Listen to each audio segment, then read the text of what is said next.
Encounter is brought to you by the Broome County Council of Churches, where we connect compassion with needs as we inspire growth with dignity. You'll find us in special places throughout the community. For those who remain hungry, we provide meals. For those who are challenged, we build wheelchair ramps. We comfort those who are ill, minister to those who are confined, and we remain an advocate for change and understanding on behalf of every element of our community. Connect and inspire. Encounter the Broome County Council of Churches. Good morning and welcome to this week's edition of Encounter. I'm your host, Jeff Kellam. I am the Parish Associate at the Union Presbyterian Church in Endicott. Today we're going to be talking about, community, talent, a welcome, which would include some hospitality for folks from outside the community. We're going to be talking about practice. We're going to be talking about baseball. How does that all fit together? Well, we'll find out in just a moment. I've brought my glove. This is my baseball glove. For the radio audience, let it be known I'm holding up a glove with an official Eastern League baseball in it that I found on the street outside the stadium one night. I have a love for baseball and have for a long time, and it's fourfold. One, the Binghamton triplets. My dad used to take me to Johnson Field to watch games.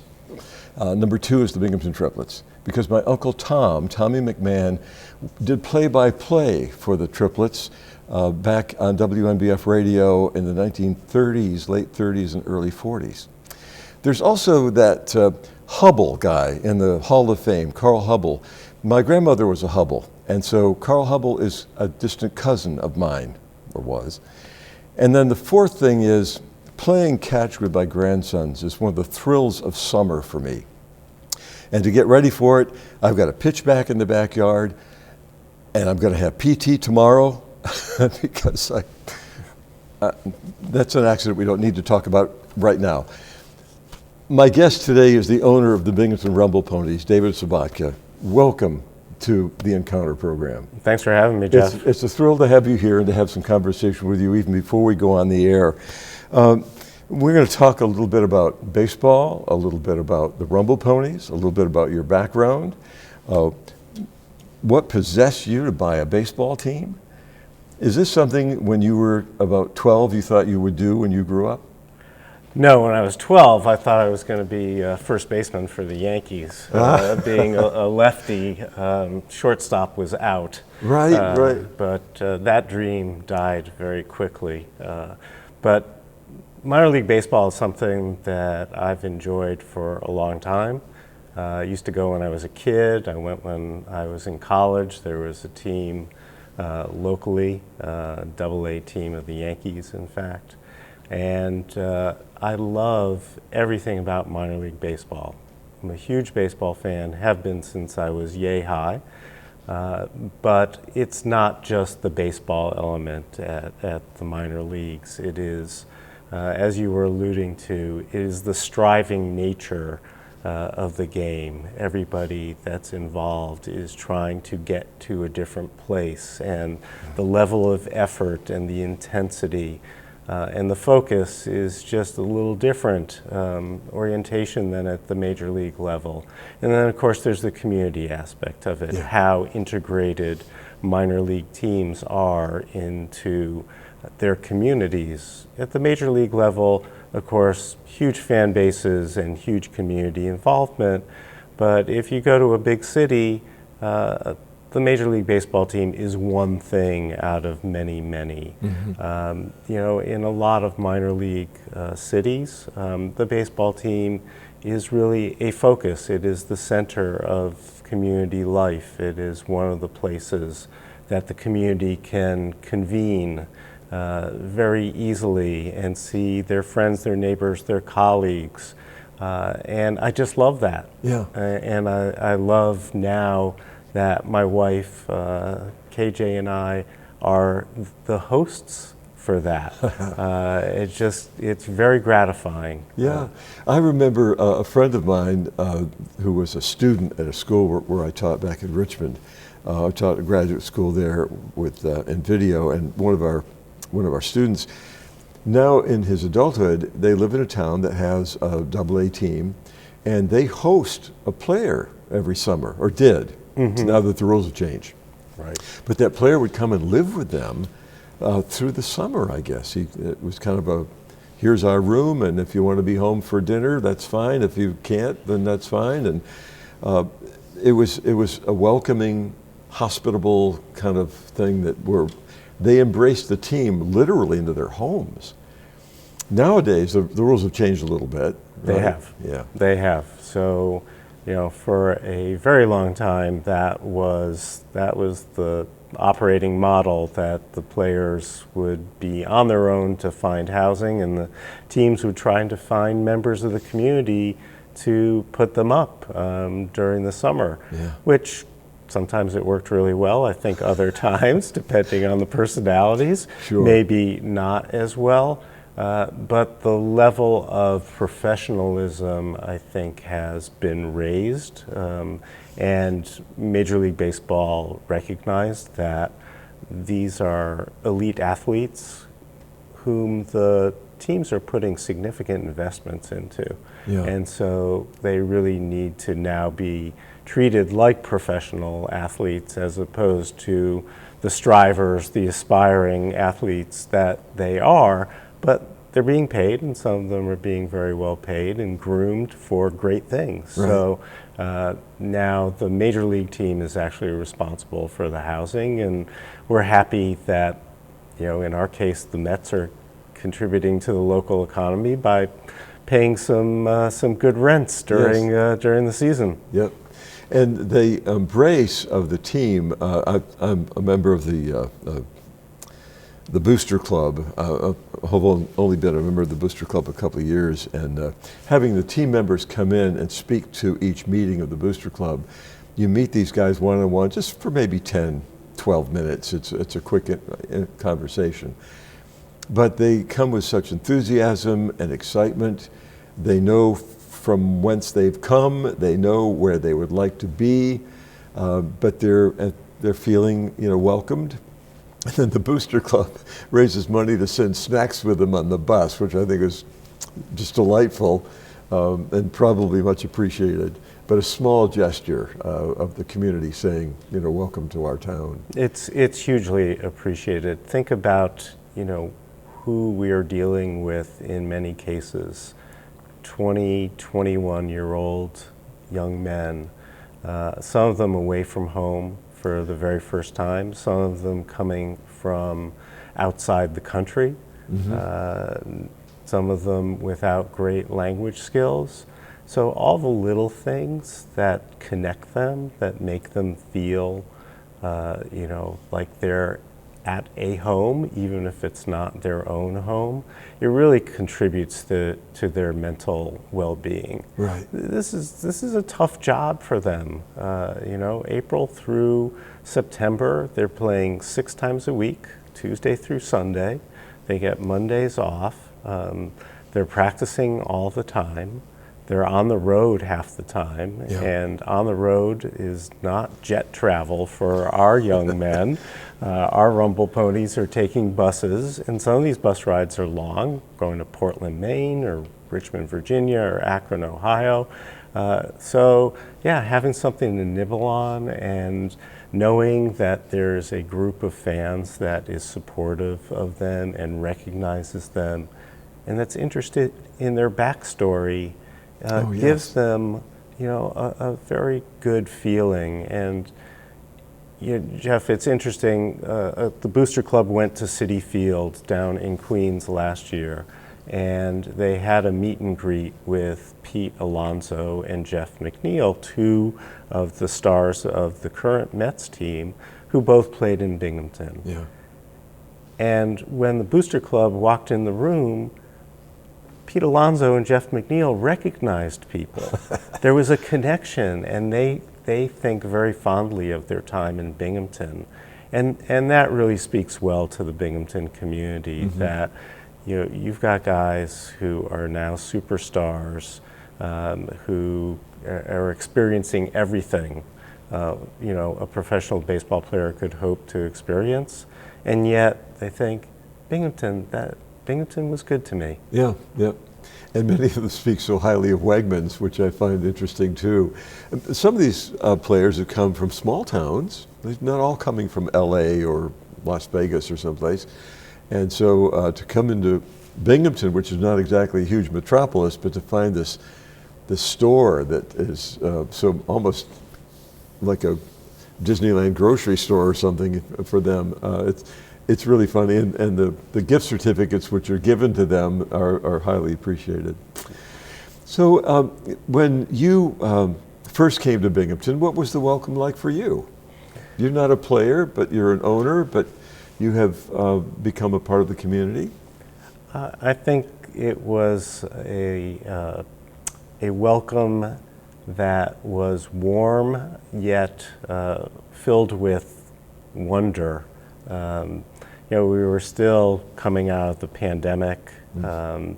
Binghamton, the Rumble Ponies had gone through a near-death experience where they were almost, in the baseball terms, contracted as the minor leagues shrunk from 162 teams to 120 teams, and Binghamton was on the chopping block. So in one sense there was relief. There was a new owner, the team is staying, the lease is being extended well into the future. But on the other hand, there was some quizzical looks, like, what is this person from New York City coming to Binghamton to do to our beloved Rumble Ponies?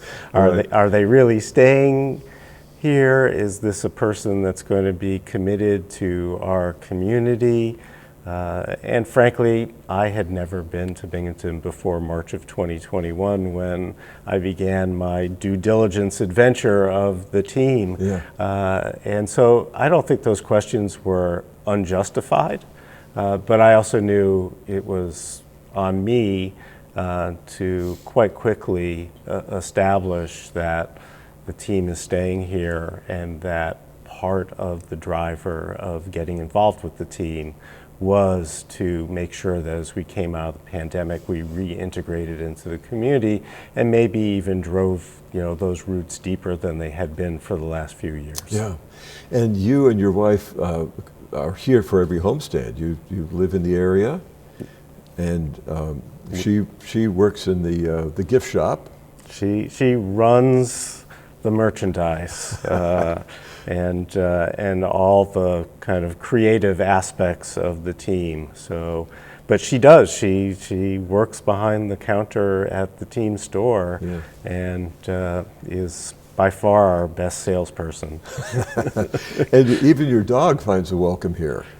Marvin has established his own fan club. If you haven't been to a game and met Marvin the pug, I think he's worth the price of admission. He's a very amusing personality who makes tours of the stands throughout the game and is a big kid's favorite. Yeah. But it's not uncommon to hear the chant of Marvin, Marvin, coming from the upper deck when he is doing his stadium stroll. That's great. That's great.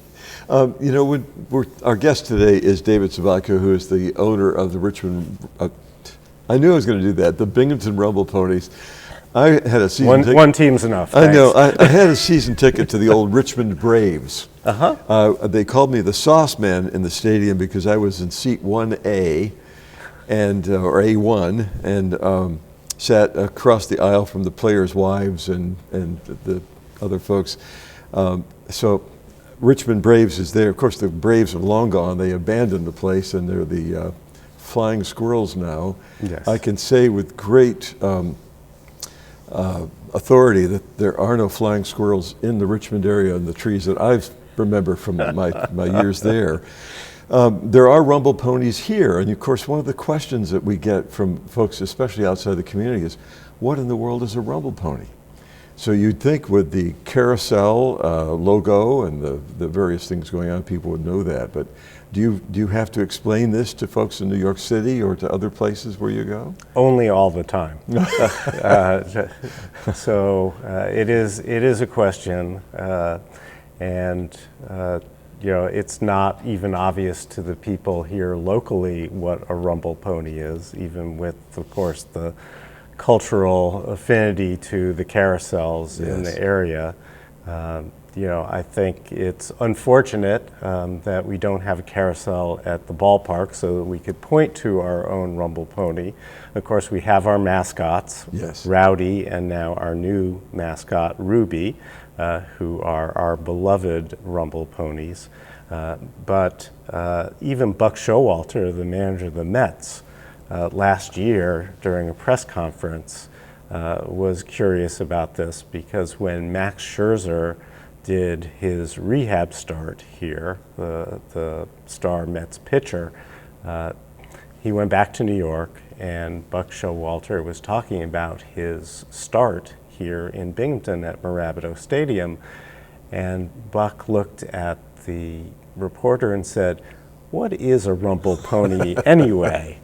And the reporter very patiently explained what a rumble pony is. Right. And Buck then said, "So they have a carousel there, right?"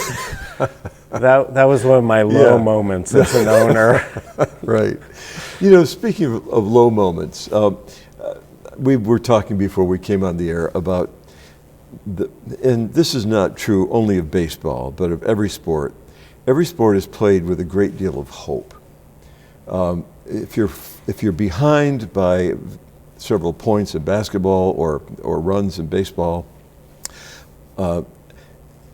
you still have this hope that you're going to win the game, because people don't just leave necessarily unless it's a terribly cold night at the stadium and you're behind 8 runs. You might go home.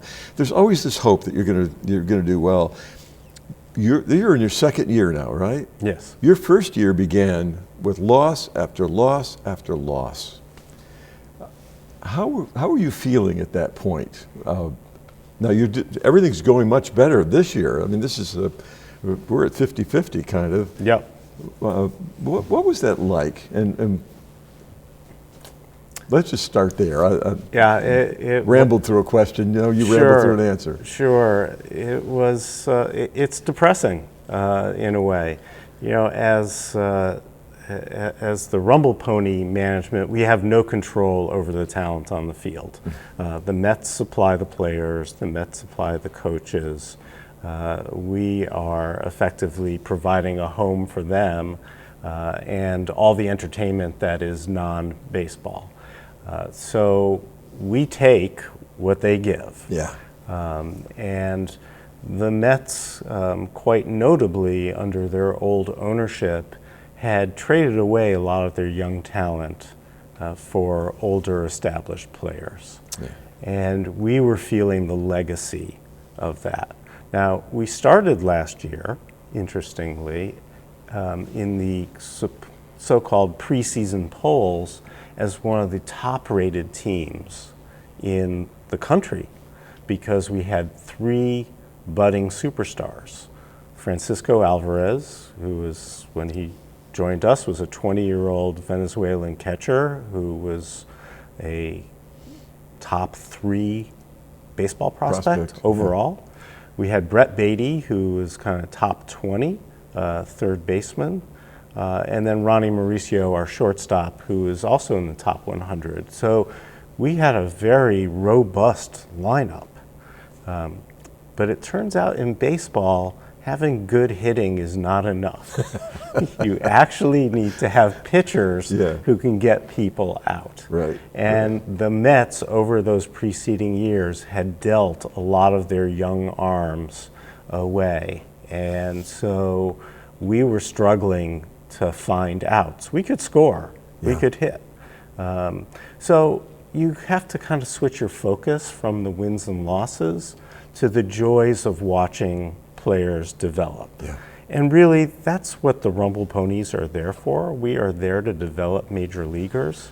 And so watching Francisco Alvarez develop his defensive skills, because he's a heck of a hitter. Mm-hmm. But behind the plate, he didn't have that much experience at the professional level. And he worked so hard on improving his skills behind the plate. Brett Beatty, great natural hitter, but wasn't hitting for power, and basically spent 2 months retooling his swing and had a rough start to the season. Then watching all these pieces fall into place, Alvarez all of a sudden becoming a terrific defensive catcher, getting promoted to Queens by the end of the year, and now playing with the Mets in Queens as the regular catcher, is the number 4 rated defensive catcher in all of Major League Baseball. Yeah. Seeing that is remarkable. And it was the same watching Brett Beatty change his swing and then all of a sudden last June just catch fire. Player of the month in our league in July, got promoted to Syracuse in August, got called up to Queens in September, and first at bat at Citi Field. Yeah, home run. Right. Yeah. Right. So Jeff, you feel like a proud parent, even though you have absolutely nothing to do with it. Yeah. But you've watched this. You've watched them grow and put the work in. So it's not just about the W's. Yeah. It is really about watching players make the progress, reach the ceiling that they're capable of, and then get all the way to Queens. Yeah. My next door neighbor reminds me of that. You know, sometimes when the game is not going particularly well, Bob will look over and say, this is developmental baseball. They're developing their skills. They are. And I think that's one of the things that baseball and so many, well, in the field of music, people with an innate ability have, it's been discovered by them or for them, by a coach or a mentor. They develop it and discover that there's something there that might be a lifetime, pardon the expression, call.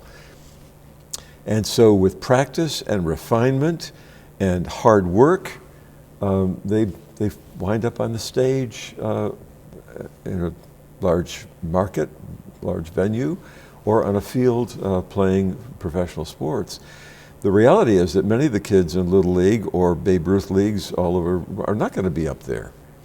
But there's always that hope that if I develop this and I work hard, I can get there. So I guess my point is that baseball and other sports, of course, become a metaphor for other parts of our lives where we discover our talent and work at it and develop it, refine it, practice at it, and now we become good at something. And then I brought my library. This is part of my baseball library. And God said, play ball. This is one book, Musing and Thought-Provoking Parallels Between the Bible and Baseball. And I took the Carl Hubble piece. It's the 23rd Psalm, through the valley of the shadow of death. So 5 American League All-Stars, 5 legends in their own right, 5 eventual members of the Baseball Hall of Fame, and Carl Hubble walked into the darkest valley of shore baseball, death, feared no evil, and pitched. Wow. And then Crossing Home, the spiritual lessons of baseball. Some of this stuff in here is a stretch. They're pitching from the stretch is what they're doing. But I think it was kind of fun to look at this kind of parallel and metaphor and see from the sport something about our lives. Yeah, well, one of the most famous first strikes in history was David's, right? That's right. Yeah, and then there's that in the big inning. Yeah, right. A little, since we're sponsored by the Council of Churches, tell me about the promotion recently for Chow and the relationship between the Rumble Ponies and the Broome County Council. Well, we recognize that food insecurity is really one of the most vexing problems in society at large today, and it's certainly present here in Broome County. So we try to team up with the Council of Churches, with Chow, to gather food for redistribution. We also, when we have the opportunity, if we have food that is unused at the stadium, we try to provide that to other shelters.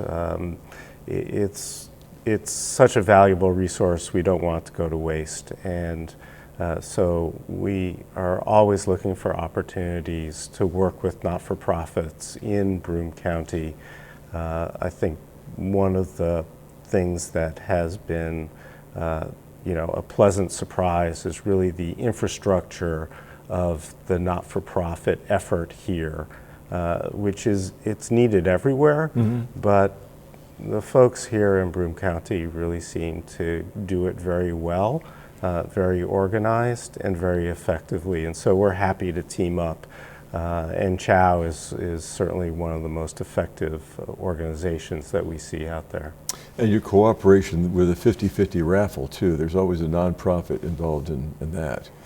Correct. So if you come to a game, please participate, because half that money is going to whichever charity has been teamed up with us for that week. Right. And we try to distribute, thousands of dollars throughout the year to support their efforts.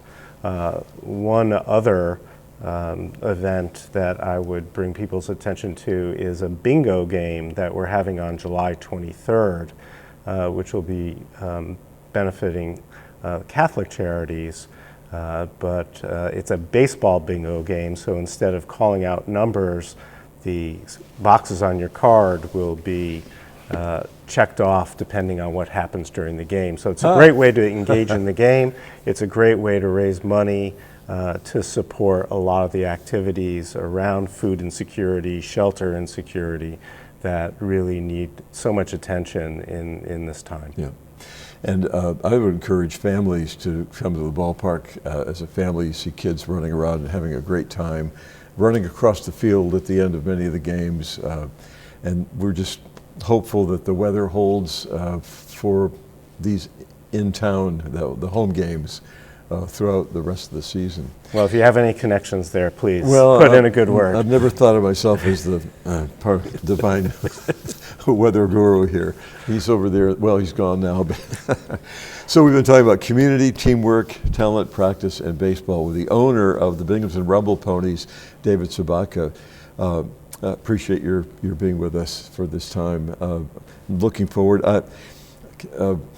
Don't have a season ticket, but I buy the Flex books because you get a good bargain there. It's a good deal, and I would just remind folks that through the generosity of the county working with the Rumble Ponies, all veterans are eligible for free tickets. So we really hope that people come to the box office and take advantage of that. Great. David, again, thank you for being with us. And I thank our viewers and listeners for joining us for this week's edition of Encounter.